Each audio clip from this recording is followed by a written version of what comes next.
The roar of the crowd on the TV drowned out the pounding in Ian's chest, but it couldn't mask the heat of Caleb's thigh pressed against his on the couch.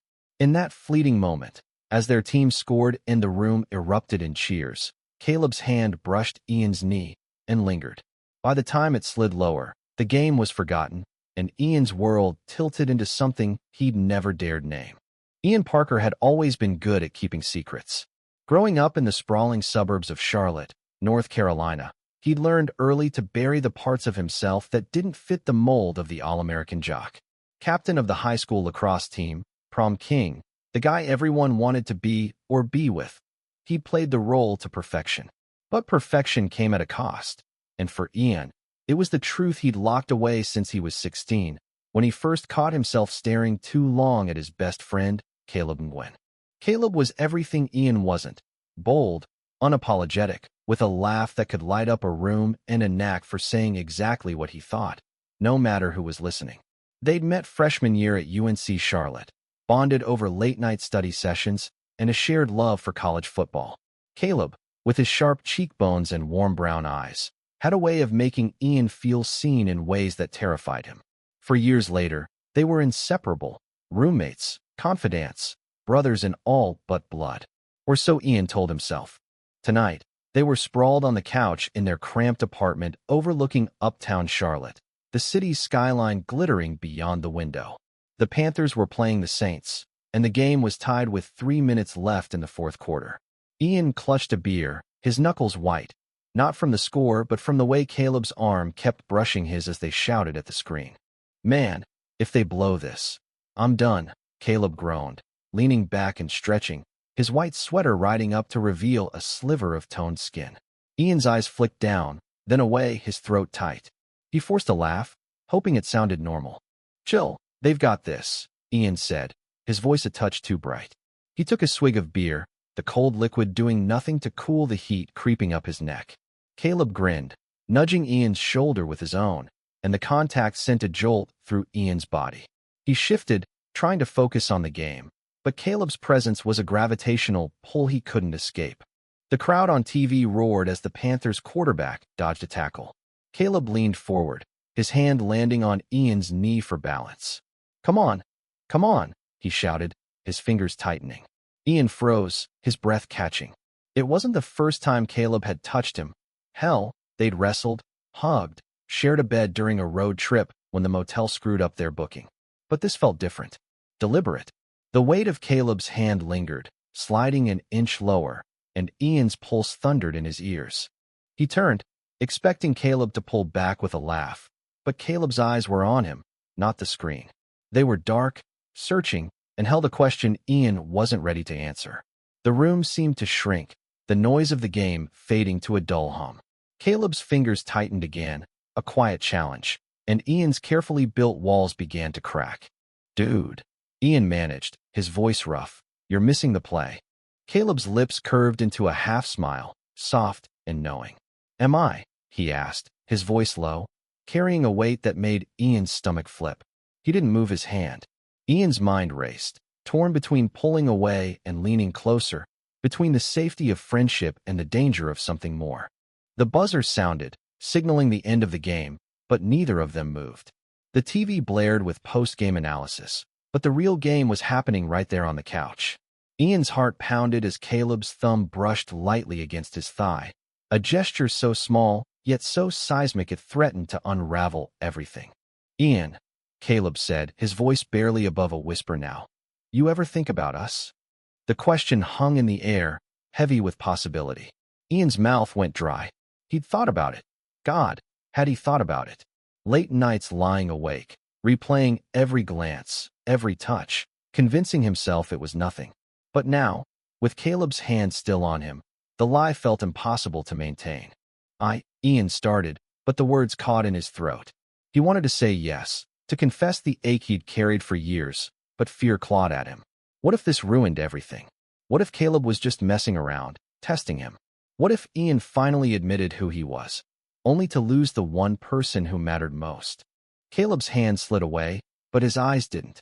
"You don't have to answer now," he said, his voice gentle but firm. "But I'm not going anywhere, Ian. Not until you're ready to talk." Ian nodded, his chest tight with a mix of relief and dread. The moment passed, but it left a mark, a quiet promise that things between them would never be the same. That night, Ian lay awake in his room, the city lights casting shadows on the ceiling. Caleb's words echoed in his mind, each syllable a step toward a truth he wasn't sure he could face. He thought of his parents, devout and traditional, who'd raised him to be the son they could brag about at church. He thought of the teammates who'd slapped his back after games, oblivious to the part of him he'd hidden. And he thought of Caleb, who'd seen through him from the start. The next morning, Ian woke to the smell of coffee and the sound of Caleb humming in the kitchen. It was a Saturday ritual: pancakes, bad pop music, and Caleb's terrible dance moves. Ian stood in the doorway, watching Caleb sway to some overplayed top 40 hit, and something in him softened. Maybe it was the way Caleb's hair fell into his eyes, or the easy grin he flashed when he caught Ian staring. For a moment, Ian let himself imagine a world where he could cross the room, pull Caleb close, and not care who saw. But the moment shattered when Caleb's phone buzzed with a text. "Oh, shit," Caleb said, his grin fading as he read the screen. "It's my dad. He's in town." Ian's stomach dropped. Caleb's father, Min, was a force of nature, strict, successful, and deeply rooted in his Vietnamese heritage. Caleb rarely spoke about him, but when he did, his voice carried a weight Ian couldn't quite place. "He wants to meet for lunch," Caleb said, his tone flat. "You want to come?" Ian hesitated. Meeting Min meant stepping into Caleb's world, a place where secrets like Ian's might not be welcome. But Caleb's eyes were on him, hopeful, and Ian couldn't say no. "Sure," he said, forcing a smile. "Let's go." As they left the apartment, Ian couldn't shake the feeling that lunch with Min would be the first test of whatever was growing between them. And deep down, he knew that the game they'd been playing, friendship, safety, denial, was about to get a lot more complicated. The restaurant was a sleek, upscale spot in uptown Charlotte, all glass walls and polished wood, the kind of place where Min Nguyen felt at home. Ian tugged at the collar of his button-down, feeling out of place among the clinking wine glasses and murmured conversations. Caleb, beside him, looked calm but distant. His usual spark dimmed as they approached the table where Min sat, his posture rigid, his suit immaculate. "Ian, good to see you," Min said, his voice clipped but polite as he stood to shake Ian's hand. His grip was firm, his eyes assessing, and Ian felt the weight of being measured. Min was a man who built empires, real estate, mostly, with a reputation for ruthlessness. Caleb had inherited his drive, but none of his coldness, and the contrast between them was stark. "Thanks for having me, Mr. Nguyen," Ian said, settling into the chair across from Min. Caleb sat beside him, their knees brushing under the table, a small anchor in the storm of Ian's nerves. Min's gaze flicked to Caleb, sharp and unreadable. "You've been busy," he said, his tone carrying an edge Ian couldn't decipher. "Your mother says you haven't called in weeks." Min's lips pressed into a thin line, but he didn't push. Instead, he turned to Ian, his expression softening just enough to be polite. "And you, Ian? Still with that marketing firm?" "Yes, sir," Ian said, forcing confidence into his voice. "Just got promoted to account manager." It was a half-truth. He was up for the promotion, but nothing was certain. Still, he needed Min to see him as someone worthy of Caleb's time, even if he wasn't sure why that mattered so much. The lunch passed in a blur of small talk and strained silences. Min dominated the conversation, recounting his latest business ventures while Caleb picked at his food, his usual warmth replaced by a guarded stillness. Ian tried to fill the gaps, cracking jokes about the Panthers' last game, but even he could feel the tension building, like a storm cloud waiting to break. It wasn't until dessert that Min dropped the bomb. "Caleb," he said, setting down his coffee cup with deliberate care, "I've arranged a meeting with Lynn Tran's daughter, Sophie. She's a good match. Her family's well-connected, and it's time you started thinking about your future." Ian's fork froze halfway to his mouth. Caleb's jaw tightened, his eyes fixed on the table. "Dad, I'm not interested," he said, his voice low but firm. Min's expression didn't change, but his tone grew colder. "This isn't about interest. It's about responsibility. You're 25, Caleb. You can't keep living like a college kid with no direction." Ian's chest ached as he watched Caleb's hands clench under the table. He wanted to reach out, to say something, but the words wouldn't come. This wasn't his fight, but it felt like it was, because Caleb's pain was his pain, and the idea of Caleb with someone else, anyone else, made Ian's stomach twist. "I have direction," Caleb said, his voice steady but laced with defiance. "And I'm not marrying someone to make you happy." Min leaned back, his eyes narrowing. "You're throwing away opportunities for what?" "This." He gestured vaguely, but Ian felt the weight of it, as if Min's gaze had landed on him. "You think your little friendship with Ian is going to build a legacy?" Ian's face burned, but Caleb didn't flinch. "Don't bring Ian into this," he said, his voice sharp now. "This is about you not listening to me. Ever." The table fell silent, the weight of Caleb's words hanging between them. Min's face was a mask, but Ian could see the anger simmering beneath it. He wanted to disappear, to pull Caleb out of there and back to the safety of their apartment, where no one could judge them. But Caleb wasn't backing down, and Ian couldn't look away. Finally, Min stood, tossing his napkin onto the table. "We'll talk about this later," he said, his voice like ice. "Ian, good to see you." He walked out without another word, leaving a chill in his wake. Caleb exhaled, his shoulders slumping. "Sorry you had to see that," he muttered, not meeting Ian's eyes. "Don't be," Ian said, his voice softer than he intended. He reached out, hesitating, then placed a hand on Caleb's arm. "You okay?" Caleb looked at him then, his eyes raw with something Ian couldn't name. Anger, hurt, maybe both. "No," he said, "but I will be." He covered Ian's hand with his own, a brief, electric touch that made Ian's heart race. "Thanks for being here." They left the restaurant in silence, the city bustling around them as they walked back to their apartment. Ian's mind was a tangle of thoughts. Min's words, Caleb's defiance, the way their hands had brushed under the table. He wanted to ask what Caleb meant by direction, if it included him, but the question felt too big, too dangerous. Back at the apartment, Caleb collapsed onto the couch, rubbing his temples. "He's never gonna change," he said, his voice heavy. "He thinks he can map out my life like one of his deals." Ian sat beside him, close enough to feel the warmth of his body. "You stood up to him," he said. "That's something." Caleb laughed, a bitter sound. "Yeah, and now he's pissed. He'll probably cut me off just to prove a point." "Would that be so bad?" Ian asked, half joking, but Caleb's eyes met his, serious now. "Maybe not," Caleb said.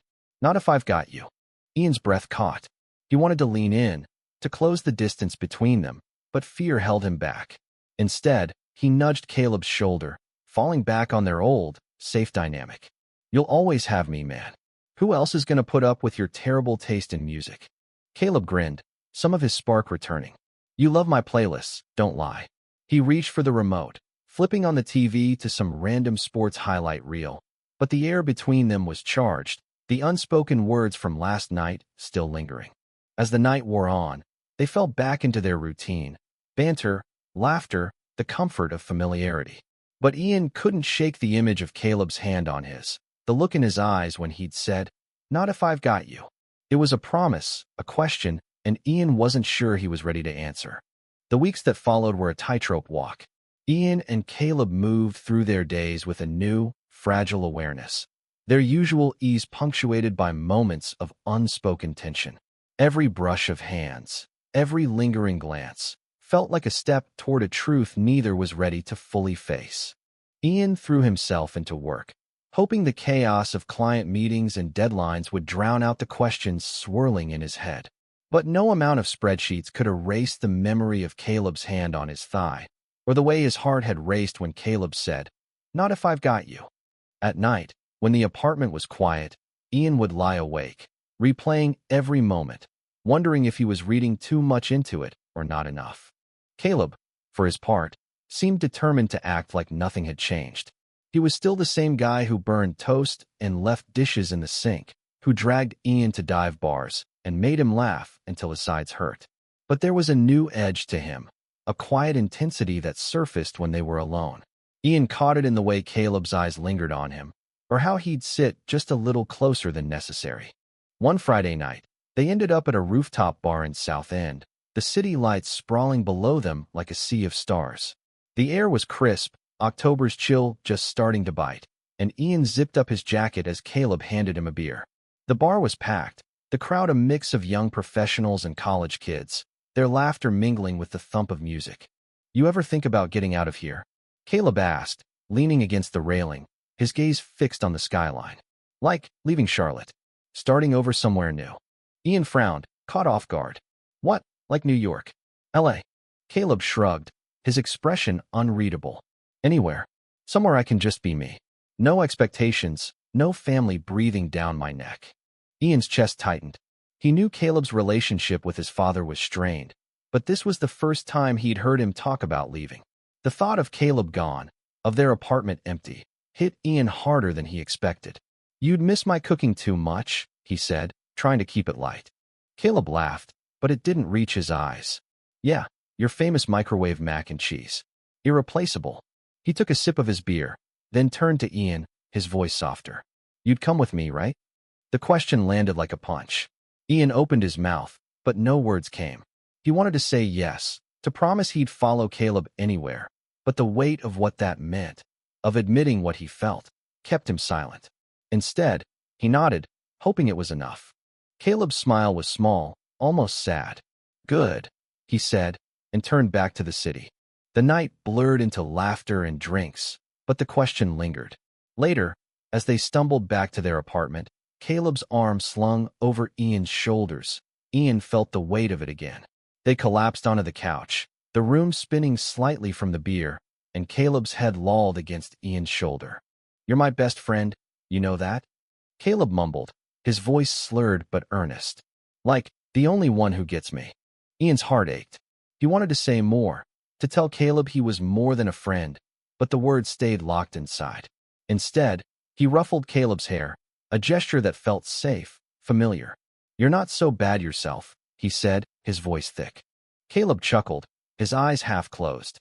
"Don't get all sappy on me, Parker." But he didn't move, his head still resting against Ian. And for a moment, Ian let himself imagine this was enough. The next morning, reality crashed back. Ian woke to a text from his sister, Emily, inviting him to a family barbecue the following weekend. "Bring Caleb," she'd written, followed by a string of heart emojis. Ian smiled, but the warmth faded when he remembered his parents would be there. They loved Caleb, everyone did, but they didn't know the truth, and Ian wasn't sure they ever could. At breakfast, Caleb was quieter than usual, nursing a hangover and scrolling through his phone. "Your dad text you again?" Ian asked, trying to sound casual as he slid a plate of eggs across the counter. Caleb shook his head. "Nah, radio silence since lunch." He paused, his thumb hovering over the screen. "But Sophie keeps messaging me. She's nice, but it's not happening." Ian's stomach twisted, a mix of relief and guilt. "You told her that?" "Not yet," Caleb said, his eyes meeting Ian's. "But I will. I'm done pretending." The words hung between them, heavy with meaning. Ian wanted to ask what Caleb meant, who he was done pretending for, but his phone buzzed, breaking the moment. It was a work email, another crisis demanding his attention. He sighed, shoving the phone in his pocket. "Gotta head to the office," he said. "You good?" Caleb nodded, but his eyes held a question Ian couldn't answer. "Yeah, see you tonight." At work, Ian's mind was elsewhere. He kept replaying Caleb's words, the way he'd looked at him on the rooftop. By the time he got home, the apartment was dark, Caleb nowhere in sight. A note on the fridge read, "Went for a run. Back soon." Ian's chest tightened. Caleb only ran when he needed to think, and Ian couldn't shake the feeling that he was part of the problem. When Caleb finally returned, sweaty and flushed, Ian was on the couch, pretending to watch ESPN. "Good run?" he asked, keeping his tone light. Caleb shrugged, grabbing a water bottle from the fridge. "Cleared my head." He sat beside Ian, closer than usual, his knee brushing Ian's. "You ever feel like you're running out of time?" Ian frowned, turning to face him. "What do you mean?" Caleb's eyes were intense, searching, like you're waiting for the right moment to say something, but it never comes. And then you wonder if you missed your shot. Ian's heart pounded. He knew exactly what Caleb meant, because he felt it too, the fear of saying too much, of ruining what they had. But before he could respond, Caleb leaned in, his hand finding Ian's, and the world stopped. "I'm tired of waiting, Ian," Caleb whispered, his breath warm against Ian's cheek. "Are you?" Ian's breath caught as Caleb's words hung in the air, a challenge wrapped in vulnerability. The space between them felt electric, Caleb's hand warm against his, their faces inches apart. For a moment, Ian let himself imagine crossing that line, letting go of the fear that had held him back for years. But then his phone buzzed, shattering the spell. Shit, Ian muttered, pulling back to check the screen. It was Emily again, reminding him about the barbecue. The interruption was a lifeline, a chance to retreat to safety, but Caleb's eyes stayed on him, unwavering. "You gonna answer that?" Caleb asked, his voice tight, like he knew Ian was running. Ian shook his head, tossing the phone onto the couch. "It's just Emily. Family stuff." He tried to smile, but it felt forced, and Caleb's expression darkened. "Right?" Caleb said, leaning back, his hand slipping away. "Family stuff." The words carried a weight Ian couldn't ignore, a reminder of the world outside their apartment, where expectations loomed like storm clouds. The silence that followed was heavy, broken only by the hum of the TV. Ian wanted to say something, to bridge the gap he'd just widened, but the words wouldn't come. Caleb stood, grabbing his water bottle. "I'm gonna shower," he said, his tone flat. "Night, Ian." As the bathroom door closed, Ian sank into the couch, his chest tight with regret. He'd had his chance, and he'd blown it. Again. The barbecue was a slice of suburban Americana. Kids running through sprinklers, the smell of charcoal and burgers, classic rock blaring from a Bluetooth speaker. Ian's parents' backyard was packed with relatives and neighbors, all laughing and swapping stories under the late October sun. Ian stood by the grill, flipping burgers, while Caleb charmed his mom with a story about their latest bar crawl. "You boys need to settle down," Ian's mom, Linda, said, handing Caleb a lemonade. "All this running around. No time for a nice girl to keep you in line." Caleb's smile faltered, but he recovered quickly. "Oh, you know me, Mrs. P. Too much of a free spirit." He winked, but Ian caught the strain in his eyes, the same strain he'd seen at lunch with men. Ian's dad, Tom, clapped him on the shoulder. "Ian's got the right idea. Focus on the career, let the rest fall into place." He lowered his voice, conspiratorial. "Your mom's got her eye on that Sarah from church for you. Nice girl, real sweet." Ian forced a laugh, his stomach churning. "Yeah, maybe." He glanced at Caleb, who was now tossing a football with Emily's kids, his laughter bright but distant. Ian wanted to tell his dad the truth, to say he didn't want Sarah or any girl, that the person he wanted was right there, throwing a spiral to a giggling 6-year-old. But the words stayed locked inside, where they'd always been. As the afternoon wore on, Caleb grew quieter, his smiles less frequent. Ian caught him staring at the horizon, his expression unreadable, and the distance between them felt wider than ever. When the sun began to set, Caleb excused himself to grab a drink, and Ian followed, unable to stay away. They ended up in the garage, the noise of the party muffled by the closed door. Caleb leaned against a workbench, sipping a beer, his eyes fixed on the floor. "Your family's great," he said, but his voice was hollow. "They like you," Ian said, stepping closer. "You're basically adopted at this point." Caleb's lips twitched, but the smile didn't reach his eyes. "Yeah, well, they don't really know me, do they?" Ian froze, the weight of Caleb's words hitting hard. "What's that supposed to mean?" Caleb set the beer down, his eyes meeting Ian's. "You know what it means. They see what you let them see. Same as me with my dad. We're both playing parts, Ian, and I'm sick of it." Ian's heart pounded. He wanted to argue, to say Caleb was wrong, but he couldn't, because Caleb was right. He'd spent years hiding, pretending, keeping the truth buried so deep it hurt. "It's not that simple," he said finally, his voice low. "You know it's not."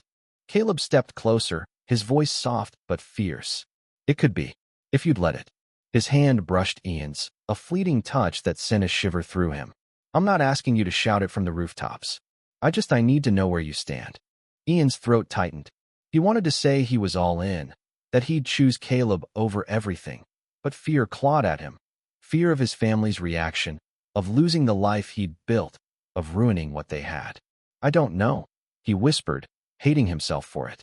Caleb's face fell, but he nodded, like he'd expected it. "Okay," he said, stepping back.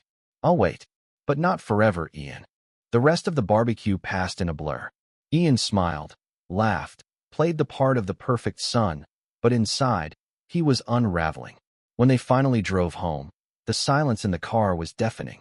Caleb stared out the window, his jaw tight, and Ian gripped the steering wheel like it was the only thing keeping him grounded.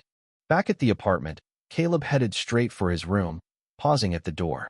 "I'm going to Atlanta next weekend," he said, not looking at Ian. "Friend from college invited me. I need space."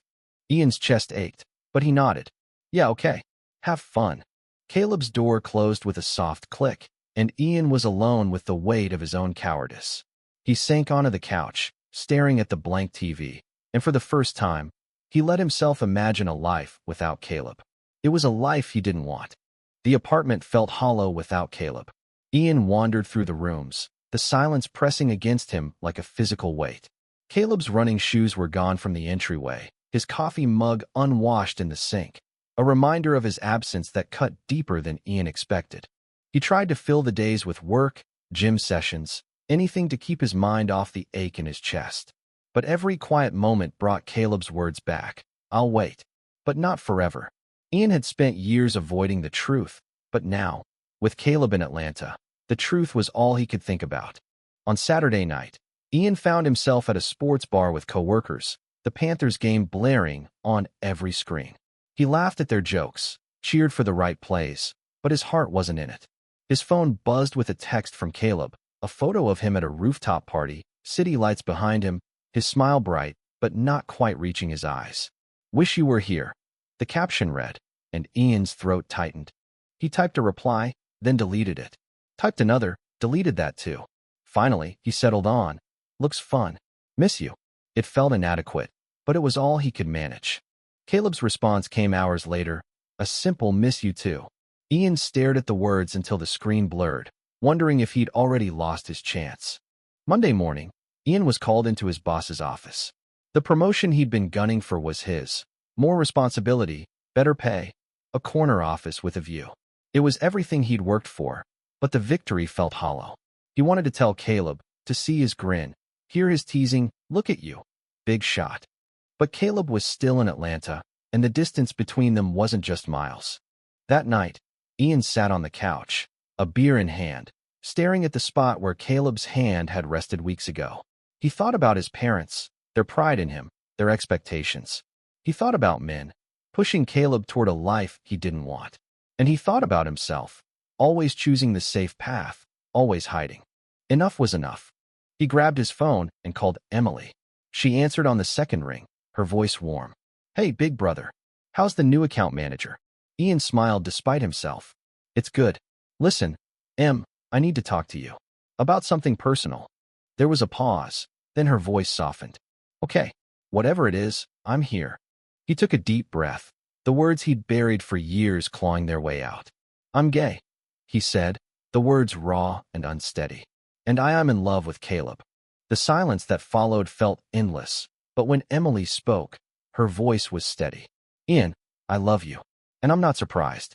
About either part." Relief flooded him, followed by a pang of guilt for ever doubting her. "You're not mad." "Mad? I'm thrilled you told me. And Caleb's awesome.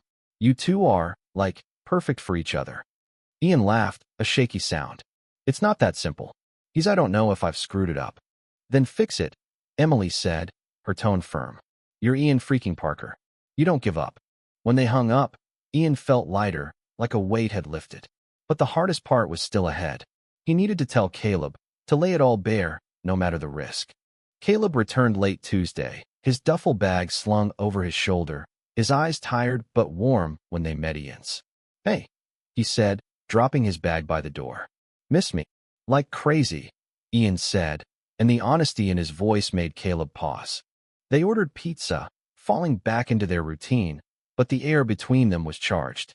After dinner, they ended up on the couch, the TV on low, a football recap playing in the background. Ian's heart pounded as he turned to Caleb, his resolve hardening. "I need to tell you something," Ian said, his voice steady despite the nerves. "I talked to Emily. I told her I'm gay." Caleb's eyes widened, a mix of surprise and something softer. "Wow. How'd that go?" "She was great. Supportive." Ian swallowed, his hands clenching. "And I told her I'm in love with you." The words hung between them, raw and unguarded. Caleb's breath hitched, his eyes searching Ian's. Ian, he said, his voice barely a whisper. Are you serious?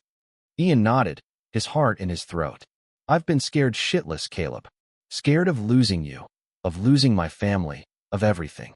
But I'm done hiding. I love you. I've loved you for years. Caleb's eyes shimmered, and for a moment, Ian thought he'd misread everything.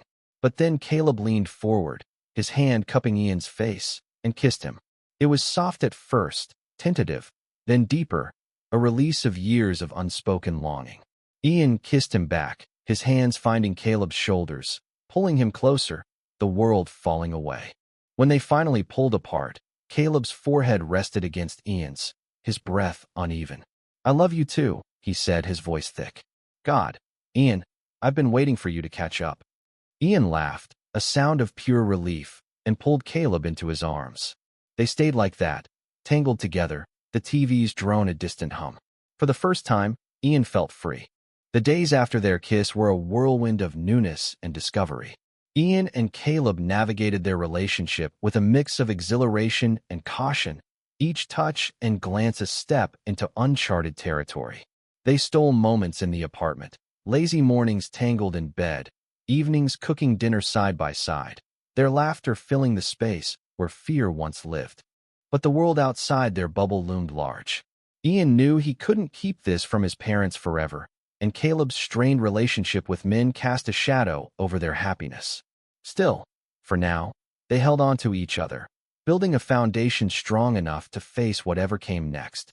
One evening, as they sat on the couch, Caleb's head resting on Ian's shoulder, Ian brought up the inevitable. I need to tell my parents, he said, his voice steady but tinged with nerves. About us. Caleb lifted his head, his eyes searching. You sure? It's a big step. I'm sure, Ian said. I'm done hiding who I am. Who we are. Caleb smiled, leaning in to kiss him softly. I'm with you. Whatever happens. The conversation with Ian's parents was set for Sunday dinner, a weekly tradition at their house. Ian's stomach churned as he and Caleb pulled into the driveway, the familiar sight of his childhood home, both comforting and daunting. Caleb squeezed his hand as they walked inside, a silent promise of support. Dinner started smoothly, Linda's pot roast filling the air with warmth, Tom cracking his usual dad jokes. Emily shot Ian encouraging glances, her presence a quiet anchor. But as dessert was served, Ian's nerves spiked. He cleared his throat, setting down his fork. Mom, Dad, he began, his voice steady despite the pounding in his chest.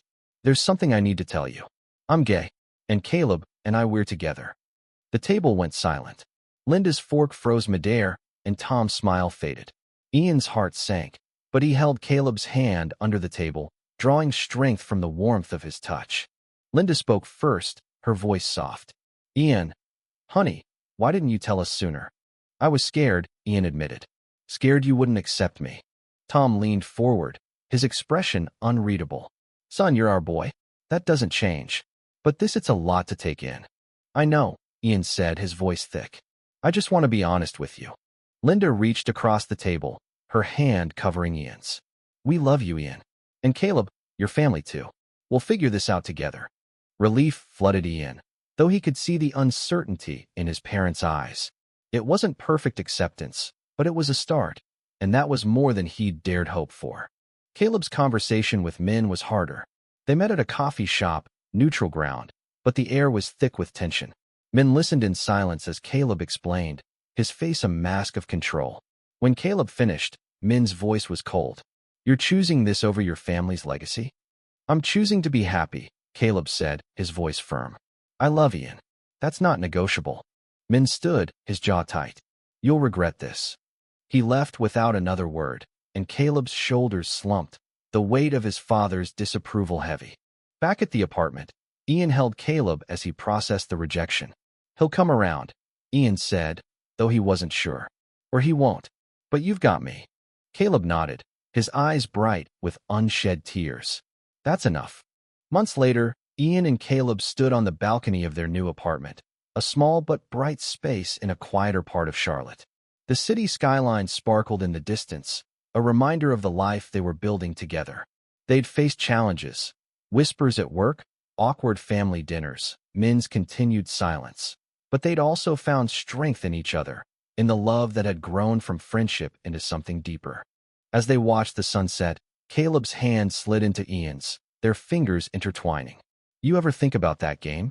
Caleb asked, a smile in his voice. "The one where I made my move?"